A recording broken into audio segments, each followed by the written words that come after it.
पिछले वीडियो में हमने एसई रिएक्शन के बारे में जानकारी हासिल की थी। इलेक्ट्रोफिलिक सब्स्टिट्यूशन रिएक्शन क्या होती है, उनकी क्रियाविधि क्या होती है और वे जो रिएक्शन होते हैं उनको नाम से भी जाना जाता है और नाम से भी परीक्षाओं में क्वेश्चन पूछे जाते हैं और रिएक्शन की क्रियाविधि के बारे में भी जानकारी हासिल की जाती है। यहाँ पर इस वीडियो में हम पढ़ेंगे इम्पोर्टेंट रिएक्शन ऑफ फिनोल के अन्य महत्वपूर्ण अभिक्रियाएं। इनमें प्रमुख जो है वह क्रम वाइज एक छोड़ करके एक पढ़ेंगे हम। जैसे पहली रिएक्शन है फ्रीज पुनर्विन्यास अभिक्रिया, फ्रीज रीअरेंजमेंट रिएक्शन। ये रिएक्शन जब कोई फेनिल एस्टर होता है नाइट्रोबेंजीन या निर्जन AlCl3 की उपस्थिति में गर्म करते हैं तो इसका पुनर्विन्यास हो जाता है और जिसके कारण COR समूह का स्थानांतरण फिनोलिक समूह की ओरता तथा पैरा स्थितियों पर हो जाता है। ये रिएक्शन दो तरह से होगी, एक एट ए लो टेम्परेचर और एट ए हाई टेम्परेचर। यदि अभिक्रिया कम ताप पर की जाती है यानी कि 60 सेंटीग्रेड तो पैरा समावयवी यौगिक बनेगा और हाई टेम्परेचर पर की जाती है तो ओरता समावयवी यौगिक बनेगा। इस रिएक्शन को देखते हैं हम। जैसे ये फिनोल है, फिनोल की एसिटिल क्लोराइड से रिएक्शन की तो फेनिल एसीटेट एस्टर बन गया। नाइट्रोबेंजीन या निर्जल AlCl3 की उपस्थिति की तो फेनिल एसीटेट की अगली जो रिएक्शन होगी इसमें जो प्रोडक्ट बनेगा पैरा हाइड्रोक्सी एसीटोफिनोल या ऑर्थो हाइड्रोक्सी एसीटोफिनोल बनेगा। क्योंकि रिएक्शन अलग अलग टेम्परेचर पर अलग अलग प्रोडक्ट देती है। ये एक इम्पोर्टेंट रिएक्शन है। इसकी क्रियाविधि के बारे में बहुत ये डिस्प्यूटेड है, लेकिन ये कई वैज्ञानिकों ने इसकी अलग अलग क्रियाविधि दी। इनमें यहाँ पर जो वैज्ञानिक का नाम लेना चाहूँगा, वाटर जली ने 1948 में इस अभिक्रिया की क्रियाविधि अंतराण्विक क्रियाविधि बताई, जबकि क्रफार्ड ने 1959 पर इसकी अंतराण्विक क्रियाविधि के बारे में जानकारी दी। तो यहाँ पर सबसे पहले हम अंतराण्विक क्रियाविधि के बारे में पढ़ेंगे। ये जो रिएक्शन है नीचे, इस रिएक्शन की जो अंतःफ्रीज पुनर्विन्यास अभिक्रिया इसके बारे में जानकारी लेंगे। तो ये एक अपना एस्टर है, इसकी AlCl3 से रिएक्शन होगी। AlCl3 से रिएक्शन होने पर ये सीधा एसिलियम आयन इस पर बन जाएगा, एसिलियम आयन, जिसका रीअरेंजमेंट होने पर RCOO+ आयन एसिलियम आयन अलग हो जाएगा और ये एसिलियम आयन जब किसी पर आक्रमण करता है तो ये पहले ये प्रोडक्ट बनेगा जहाँ पर AlCl3- इसके साथ लगा होता है। फिर इलेक्ट्रॉनों का ऑक्सीजन की तरफ रिंग की तरफ अभिगमन होगा और सेकंड नंबर पर यह प्रोडक्ट हो जाएगा जिस पर H और COR प्रोडक्ट दोनों बन जाएंगे। इस मॉलिक्यूल में से -HCl बाहर निकल जाएगा जिसके कारण COR और OAlCl2 नामक इस तरह से रिंग पर यह प्रोडक्ट बन जाएगा। फिर इस प्रोडक्ट का हाइड्रोलिसिस HOH करने पर ऑर्थो हाइड्रोक्सी कीटोन बन जाएगा। तो ये इस अभिक्रिया की अंतराण्विक क्रियाविधि है। ठीक इसी तरह से इसकी दूसरी क्रियाविधि के बारे में जानकारी लेंगे जिसे कि अंतर आणविक क्रियाविधि कहते हैं, इंट्रामोलिकुलर मैकेनिज्म। अंतर आणविक क्रियाविधि जिसे कि अंग्रेजी में इंट्रामोलिकुलर मैकेनिज्म कहेंगे। तो ये जो पिछली अभिक्रिया में जो प्रोडक्ट बना था जिसमें AlCl3 और ऑक्सीजन पर COR ग्रुप लगे हुए थे, तो इनमें इलेक्ट्रॉन का आपस में अभिगमन होगा और दो तरह के प्रोडक्ट इस तरह से O+ AlCl3 और HOCr। फिर इसमें से -HCl बाहर निकल जाएगा तो ये सेकंड प्रोडक्ट होगा इस प्रोडक्ट का हाइड्रोलिसिस करेंगे, हाइड्रोलिसिस करने पर ऑर्थो हाइड्रोक्सी कीटोन बन जाएगा। तो ये थी इसकी अंतर आणविक क्रियाविधि। इसकी एक फिनोल की एक और इम्पोर्टेंट रिएक्शन है जो क्लेजन पुनर्विन्यास अभिक्रिया, क्लेजन रीअरेंजमेंट रिएक्शन। ये क्या होती है? जब एलिल या एरिल ईथरों को 200 सेंटीग्रेड पर अकेले ही गर्म करने पर, अकेले मीन्स इनके साथ कोई किसी की उपस्थिति नहीं होगी, केवल इन्हीं साल्टों को गर्म करेंगे तो वह पुनर्विन्यासित होकर एलिल फिनोल बनाते हैं। और इस अभिक्रिया में एलिल समूह पर औरता स्थिति पर आ जाता है। जैसे ये रिएक्शन है, ये एलिल या एरिल ईथर है, इसको हमने 200 सेंटीग्रेड पर गर्म किया तो इसका जो एलिल समूह है वो औरता स्थिति पे आ गया है। जो ये है, ये ऑर्थो पोजीशन है। तो इस तरह से प्रोडक्ट, ये रिएक्शन क्लेजन रीअरेंजमेंट रिएक्शन कहलाएगी। इसी तरह से सेकंड, इसी रिएक्शन के लिए यदि किसी प्रतिस्थापी पर, औरता स्थिति पर कोई प्रतिस्थापी उपस्थित है, औरता पोजीशन पर कोई प्रतिस्थापी पहले से उपस्थित है, तो एलिल समूह पैरा स्थिति पर पुनर्विन्यासित होता है। जैसे इस एग्जाम्पल में यहाँ पर औरता स्थिति पर मेथिल समूह उपस्थित है पहले से ही। अब यहाँ पर रीअरेंजमेंट न हो करके अब जो ग्रुप का रीअरेंजमेंट होगा वह पैरा पोजीशन पर है। जैसे इस प्रोडक्ट में सेकंड में बताया गया है CH2CH डबल बॉन्ड, ये जो है ये पैरा पोजीशन पे आ गया है। इसकी भी इस तरह से क्रियाविधि होती है। सपोज ये एक प्रोडक्ट है जिसकी ऑक्सीजन से जुड़ा हुआ समूह एल्फा कहलाता है, फिर बीटा, फिर गामा, और इनका जो रिएक्शन होगी तो जो गामा वाला होगा प्रोडक्ट वह रिंग से डायरेक्ट जुड़ के औरता पोजीशन पे जुड़ जाएगा इस तरह से। तो इसके लिए नोट है कि गामा स्थिति पर कार्बन समस्थानिक एलिल समूह का उपयोग करते हुए यह पाया जाता है कि पुनर्विन्यास उत्पाद में समस्थानिक गामा कार्बन बेंजीन वलय से जुड़ जाता है। इम्पोर्टेंट चीज़ है, अर्थात एलिल समूह में बंधन उल्टा हो जाता है, इसलिए यह अंतराणुक विधि है। ये था क्लेजन रीअरेंजमेंट, ये भी इम्पोर्टेंट अभिक्रिया है। इसी तरह से दूसरी जो अभिक्रिया है उसके बारे में, उसका नाम है अभिक्रिया का गाटरमान एल्डिहाइड संश्लेषण, गैटरमान एल्डिहाइड सिंथेसिस, गैटरमान एल्डिहाइड सिंथेसिस। इसमें क्या होता है? फिनोल की रिएक्शन HCl मतलब हाइड्रोजन साइनाइड और हाइड्रोजन क्लोराइड और AlCl3 की उपस्थिति में, तो पहले हाइड्रोक्सी बेंजोल्डिमीन बनेगा।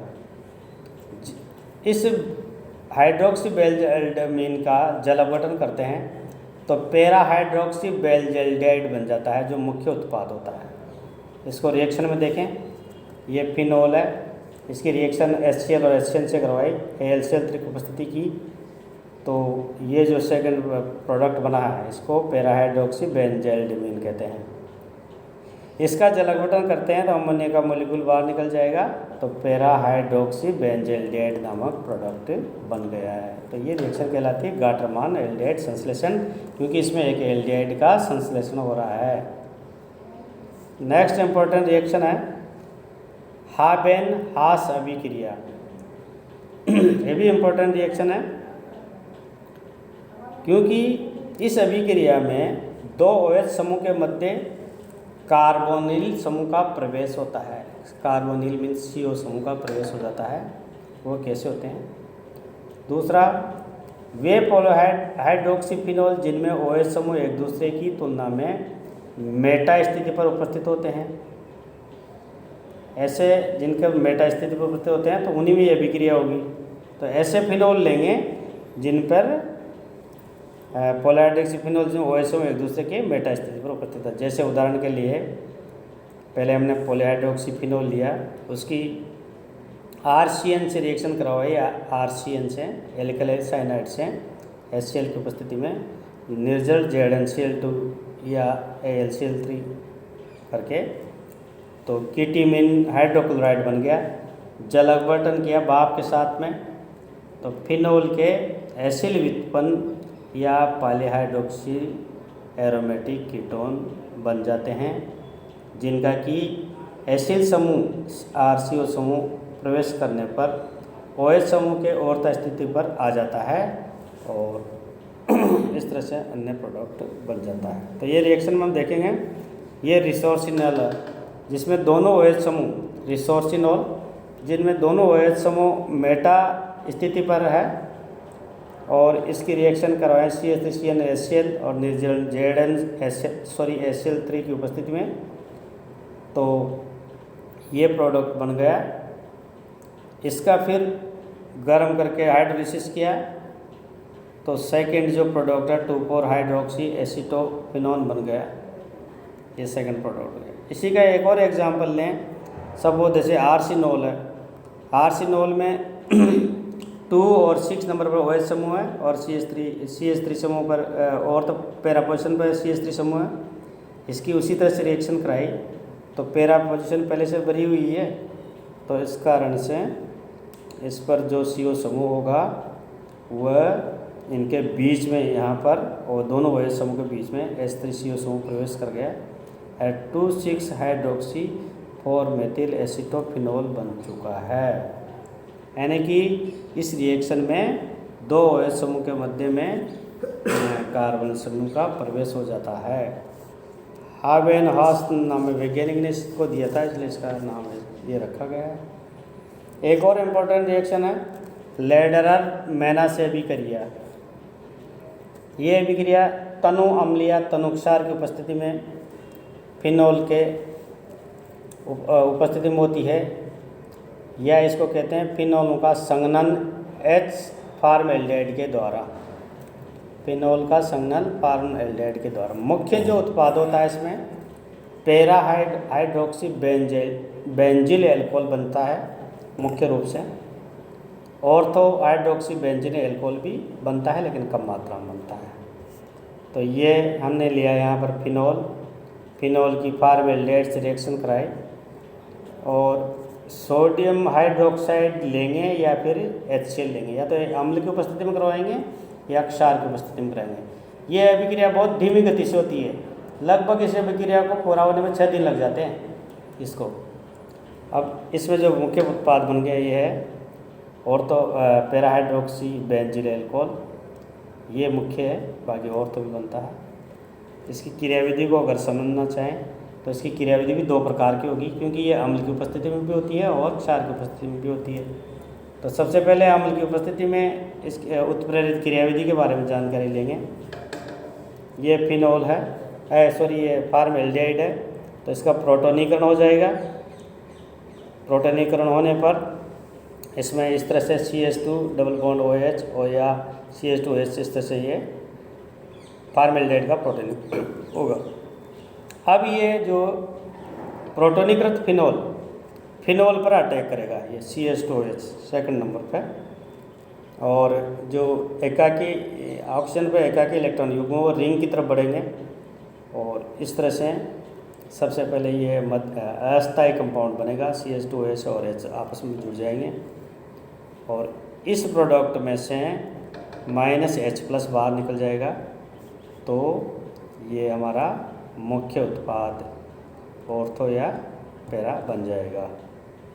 ये थी अम्ल उत्प्रेरित क्रियाविधि। इसी तरह से क्षार उत्प्रेरित क्रियाविधि, बेस कैटालिस्ट मैकेनिज्म। इसमें भी फिनोल में OH- क्षार की उपस्थिति है, जल का मॉलिक्यूल बाहर निकल जाएगा, फिनाक्साइड आयन बनेगा, फिर इस तरह से वही फॉर्मल्डिहाइड पर इसके अटैक होगा और दोनों जगह पर H और CH2 लग जाएंगे और जिसमें से वापस वही H+ होगा तो इसका CH2OH ग्रुप यहाँ पर लग जाएगा और ये एक प्रकार का बेंजील एल्कोहल ऑर्थो पोजीशन पर बन जाएगा। तो ये थी लेडरर मेनासे अभिक्रिया। लेडरर मेनासे अभिक्रिया का काफ़ी उपयोग है, इससे कई पदार्थ बनाए जाते हैं, जैसे उदाहरण के तौर पर 20 हाइड्रोक्सी मेथिल फिनोल बनाने में इसका उपयोग आता है, इस अभिक्रिया का। इसको कहते हैं P डाइहाइड्रोक्सी डाइफेनिल बनाने में इस अभिक्रिया का उपयोग होता है। कैसे करते हैं? यदि फॉर्मल्डिहाइड की अधिक मात्रा लेने पर, इस अभिक्रिया में जो फॉर्मल्डिहाइड लेते हैं उसकी मात्रा को बढ़ा देंगे तो 20 हाइड्रोक्सी मेथिल फिनोल बनता है। जैसे ये रिएक्शन है, ये फिनोल की मात्रा भी अधिक है और फॉर्मल्डिहाइड की मात्रा भी अधिक है, आधिक्य कर रखा है। तो ये जो प्रोडक्ट बनेगा पी डैश डाइहाइड्रोक्सी डाइफेनिल बनाने में काम आ गई ये रिएक्शन। इसी तरह से बेकेलाइट बनाने में, निर्माण में, इसको बोलते हैं फिनोल फॉर्मल्डिहाइड रेजिन, जिसे कि बेकेलाइट कहते हैं। फिनोल की रिएक्शन फॉर्मल्डिहाइड से करेंगे तो फिनोल का संगमन फॉर्मेलिन के आधिक्य में तनु NaOH की उपस्थिति में करवाने पर क्रॉस्ड लिंक्ड बहुलक, जिसे कि बेकेलाइट कहते हैं, वो प्राप्त हो जाता है। जो कि ये स्ट्रक्चर मैंने दिया गया है, इस तरह से ये हमें बेकेलाइट क्रॉस्ड लिंक्ड बेकेलाइट बहुलक प्राप्त हो जाता है। तो ये रिएक्शन के यही उपयोग है। इसी तरह से नेक्स्ट रिएक्शन है लीबरमान नाइट्रोसो अभिक्रिया। ये भी इसकी फिनोल की नेक्स्ट रिएक्शन है, जिसे कि लीबरमान नाइट्रोसो अभिक्रिया कहते हैं।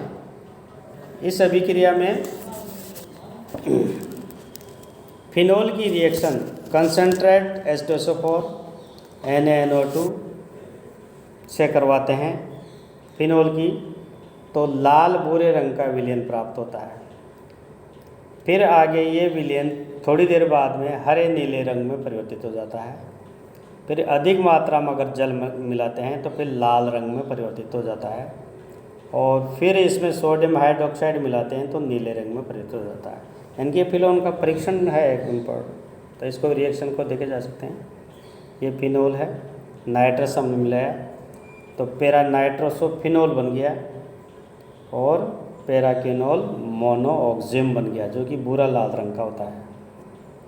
और इसकी रिएक्शन फिर दोबारा फिनोल से करवाई, यहाँ पे सेकंड पैराक्विनोल और फिनोल इन कंपाउंड की, तो -H2 निकल गया, H2SO4 की उपस्थिति की, तो ये हरा नीला कंपाउंड की एक डाई बन जाएगी, साल्ट बन जाएगा।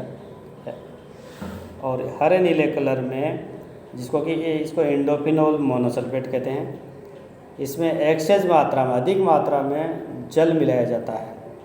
जल मिलाते हैं तो एंडोफिनोल नामक डाई बनेगी, जो कि लाल रंग की होती है। और एंड में ये जो डाई है वो सोडियम लवण में चेंज हो जाएगी, जिसका कि नीला रंग आता है। इसी तरह से एक और रिएक्शन इस तरह की है, एसीटोन से अभिक्रिया। CH3CO CH3 एक एसीटोन एक कंपाउंड है, इसमें सांद्र HCl की उपस्थिति होगी तो बिस्फिनोल एक कंपाउंड बनता है, बिस्फिनोल एक कंपाउंड बनता है। इसके लिए ये फिनोल के दो मॉलिक्यूल है आपस में ये, और ये एसीटोन है, और दोनों को इस तरह से लिखेंगे। और इन दो एसीटोन और फिनोल के मॉलिक्यूल से जल का मॉलिक्यूल बाहर निकल जाएगा कंसनट्रेट HCl की उपस्थिति में, तो ये बिस्फिनोल ए कंपाउंड बन जाता है। तो इस तरह से ये सारी चीज़ें, ये भी एक इम्पोर्टेंट रिएक्शन थी। ठीक इसी तरह से थैलिक एनहाइड्राइड से, थैलिक एनहाइड्राइड भी फिनोल की अगर रिएक्शन करते हैं तो बहुत इम्पोर्टेंट चीज़ है, फिनोप्थेलिन नामक कंपाउंड बनता है। फिनोप्थेलिन नामक कंपाउंड, इसको यूँ लिखते हैं, दोनों फिनोल को ऊपर की तरफ लिखेंगे, नीचे जो लिखा हुआ है थैलिक एनहाइड्राइड है, और इनमें से आपस में जल का मॉलिक्यूल बाहर निकल जाएगा, सांद्र H2SO4 की उपस्थिति होगी। तो ये जो बड़ा स्ट्रक्चर है ये फिनोप्थेलिन का स्ट्रक्चर है। ये बहुत इम्पोर्टेंट कंपाउंड है हमारे प्रयोगशाला में। और ये कंपाउंड इसी तरह से